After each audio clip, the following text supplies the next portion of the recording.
కనుక సమస్తమును కూడా ఇక్కడ ఎలా తిరిగి ఎలా తిప్పు ఎలా తిప్పు ఎలా తిరుగు ఇలాగ తిరుగు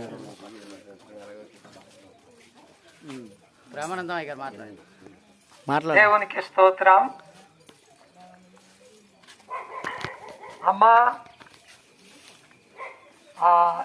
స్టీములోకి నేను కాకినాడ ఇంకొంకును పింగి నేను మరి వాళ్ళు మా ఇంట్లో పింగినేండేనా అవారేను కితమర్ప సొప్సుంగాల అని చెప్పి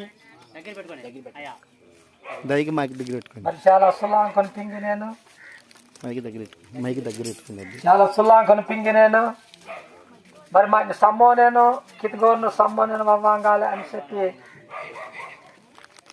నా ఇంకొంపు కావాల్సిన కూడా పింగాలి చేసి నీ కితకోరును సమ్మోపడం ప్రశంసింది అతని మరి అవార్డులో నేను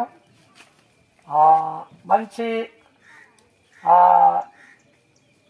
దినం నాకు బాగు మరి దినాన్ని మనం అవారిని కూడా కూడేకి సమ్మోగుని అయితే వాళ్ళని సమ్మోని వాంగొచ్చు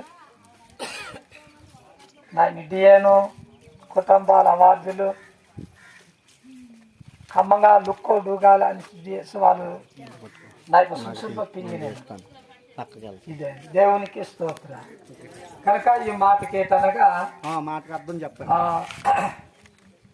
మీరు చెప్పినట్లుగా గ్రామంలో ఉండవలసిన చిన్నలు పెద్దలు మీరందరూ కలిసి రావాలి. చాలా దూరం నుంచి కాకినాడ మరి ఆయా ప్రాంతాల్లో నుండి దేవుని యొక్క దైవజనులు వచ్చారు. మరి వాళ్ళను వారి యొక్క మాటలు విని మనం ప్రభు ఎవరో తెలుసుకోవాలని చెప్పి మీకందరికీ కూడా నేను మనవి చేస్తూ ఉన్నానని చెప్పి మాట భాష అందులో అర్థం. మీ భాషలో ప్రార్థన చేయండి. ప్రార్థన చేయండి మీ భాషలో ఆ భాషలో చేయండి. ఇలా మాట్లాడిన భాషలో చేయండి. దేవునికి స్తోత్రం. బాబు అబ్బా ఇంకో పింగినంటే కాకినాడకును పింగిడును నన్ను కుమారులు నన్ను నేను మేప పింగినండే ఇంకొక పొలాయ్ అవారిన పొలాయ్